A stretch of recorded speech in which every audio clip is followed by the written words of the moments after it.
Good morning, students. Welcome back to the revision session of social work, paper 2. Right. You know very well, we are in unit 4. We are studying community organization and social action. We have already completed 2 lectures and we are in third lecture today. Okay. Right. So in this third video, we are studying approaches to community organization. In this third video, we are studying approaches in community organization practice, okay, which is also one of the important areas. So please be careful and follow thoroughly, right? So briefly, I will mention the things that we are going to discuss in this topic, that is models of community organization we are going to see. After that, strategies in community organization, that is what we are going to see. After that, role of community-based organizations, briefly we are going to understand. After that, leadership development and role of leaders in community organization.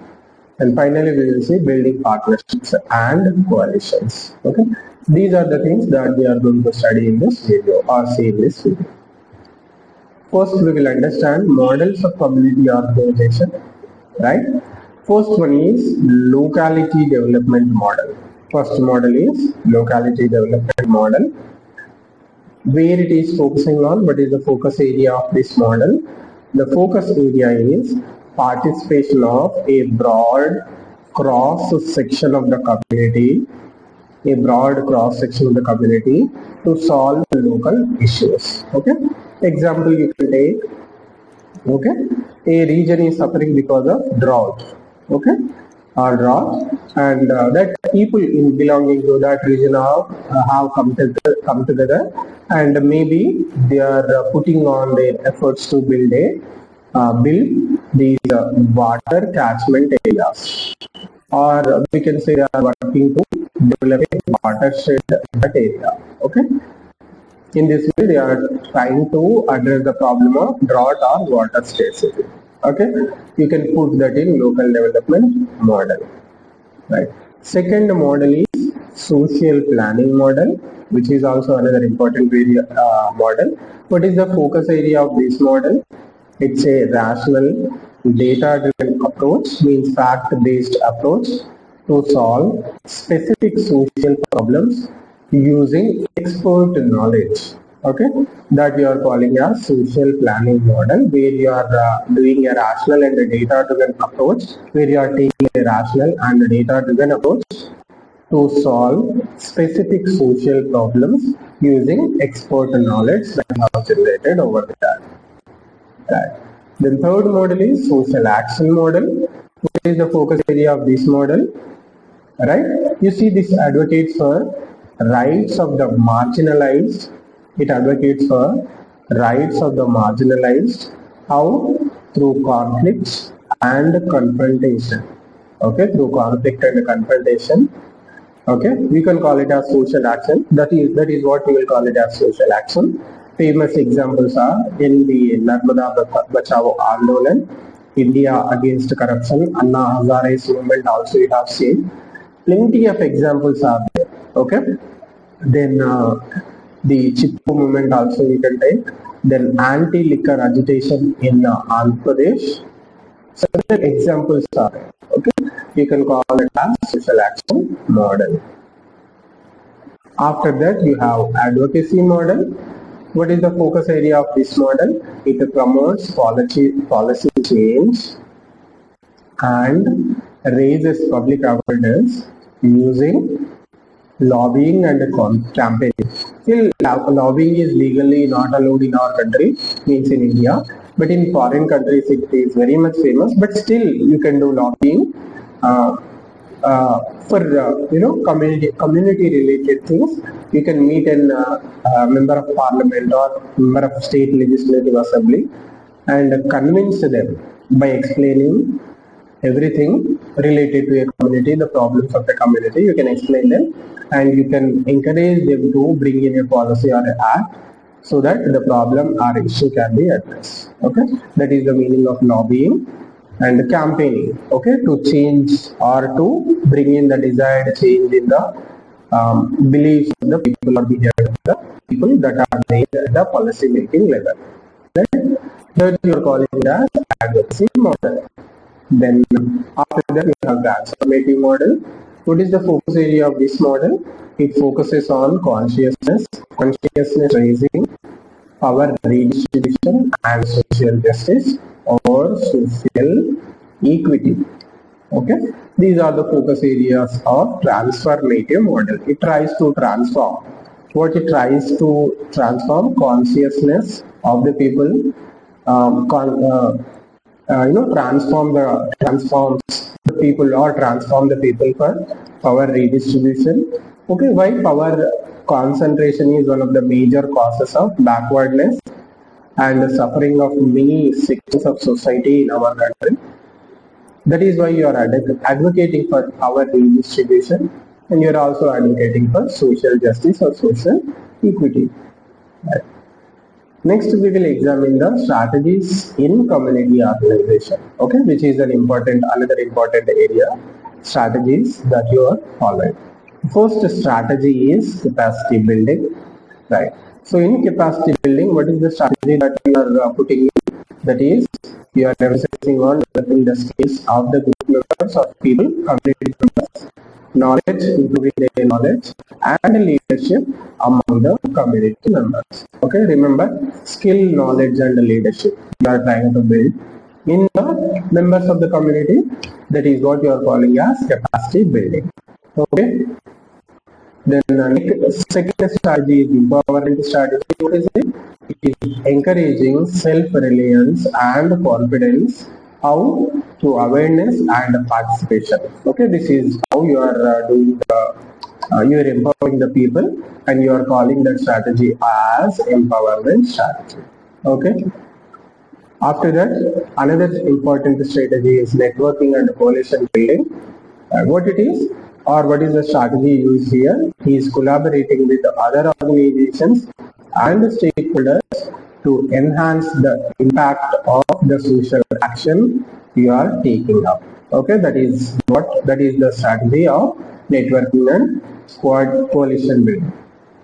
Then another strategy you have is conflict resolution strategy. What you are doing here, you are mediating disputes and establishing cohesion and trust. Okay, that is what conflict resolution strategy is known as. Right. And after that, you have advocacy and lobbying strategy.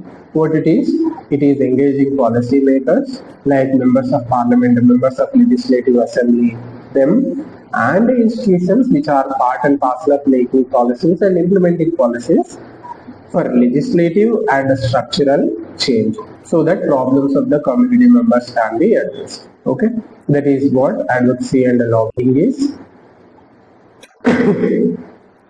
Right. So in community organization, we will now understand the role of community-based organization. Okay, or in achieving the desired goals in the community, what is the role played by the community-based organizations? We will try and understand. Okay. Right. First, functions of the community-based organization. What are the functions of these organizations? First function is representing community interests and voices. This is the primary function of the community-based organizations.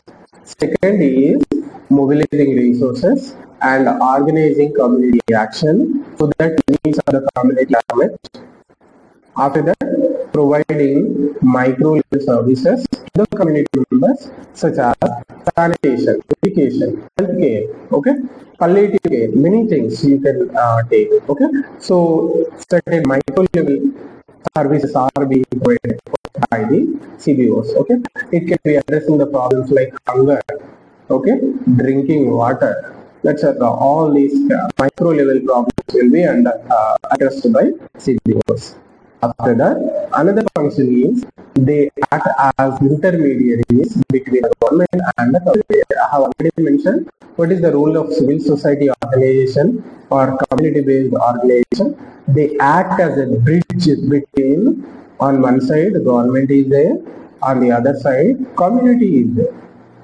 Okay, so it acts as a CBO, act as a bridge between the government or the authorities and the members of the community.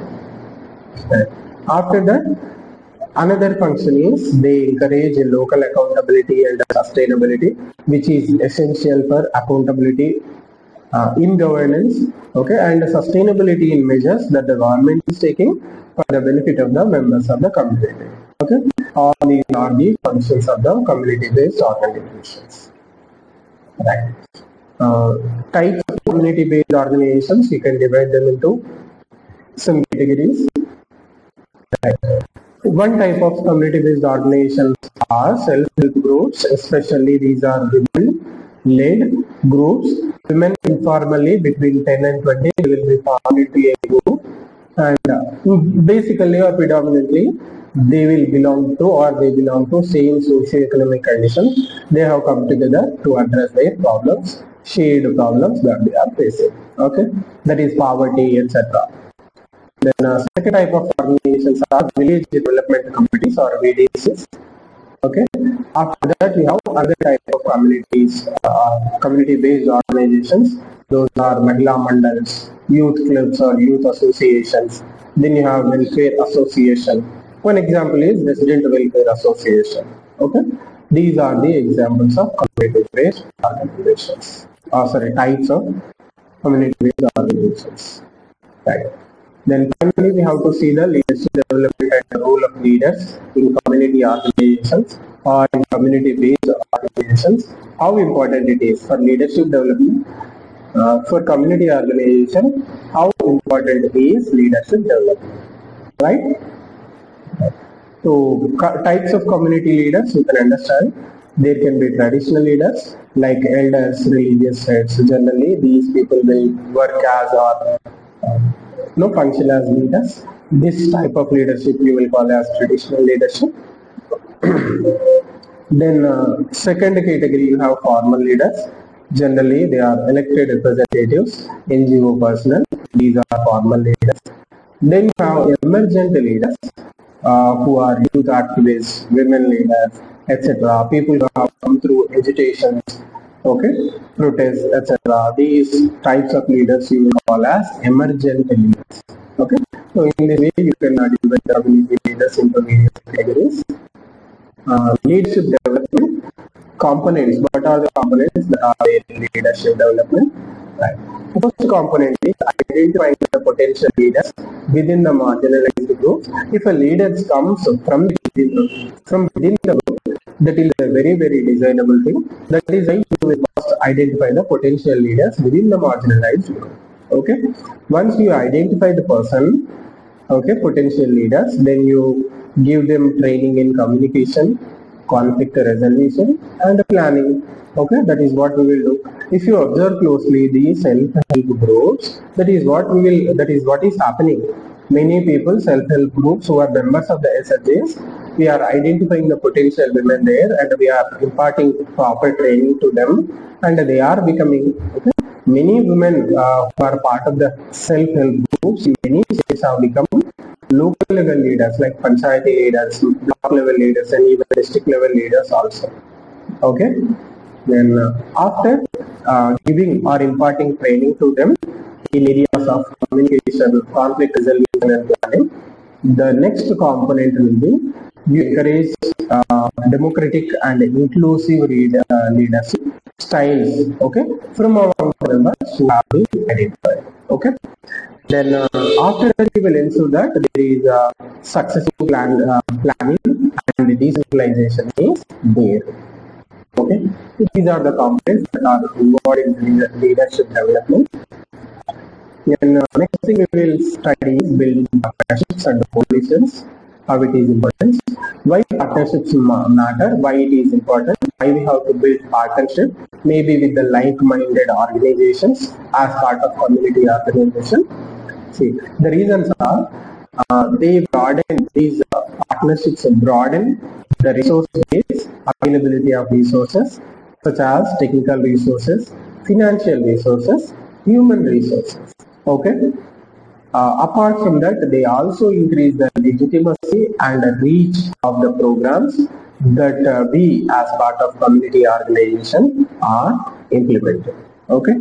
After that, they enable multi-sectoral responses, which is very, very essential for an inclusive or comprehensive cohesive community organization. You see, multi-sectoral responses such as in aspects of health, education, and livelihoods, then you can achieve a inclusive or comprehensive community organization so that the community develops. Right. Types of partnerships. Basically, you understand there are three types of partnerships are there. First type of partnership is state and civil society partnership. Okay. Then the second one is NGO corporate CSR collaborations. CSR, you know very well, corporate social responsibility, which has become a major source of mobilization of resources for non-governmental organizations. So this NGO corporate collaborations are also another important area. After that, the third type is academic community research coalitions. Okay, so into these three broad types, you can divide the partnerships into. Right. Then some of the important elements in effective partnership are, right, the important elements are in effective partnership. First is shared vision and values. Both the organizations shall be having a common vision or at least a shared vision and values. Then only it will be partnership will be successful and effective. After that, they shall be having clearly defined roles and responsibilities. What person has to do what, which thing, which organization has to do what. In this way, they shall be having clearly defined roles and responsibilities. Otherwise, it will lead to confusion and chaos. Okay. Then after that, transparency and accountability mechanisms shall be there, shall be placed so that the partnership is a long-lasting one. Okay, transparency and accountability mechanisms shall be in place. After that, periodic evaluation and feedback loops shall be in partnerships. Okay, these are the key elements in partnerships. Okay, so this is what we have to study as part of community organization. Right. So with these three lectures, we will be completing first part, community organization. Then in the next maybe 3 to 4 lectures, we will study social action. Okay, social action is also an important part of social work. So in the next coming 3 lectures, we will see social action. Okay, this is it for today. See you next time. Until then, have a good day.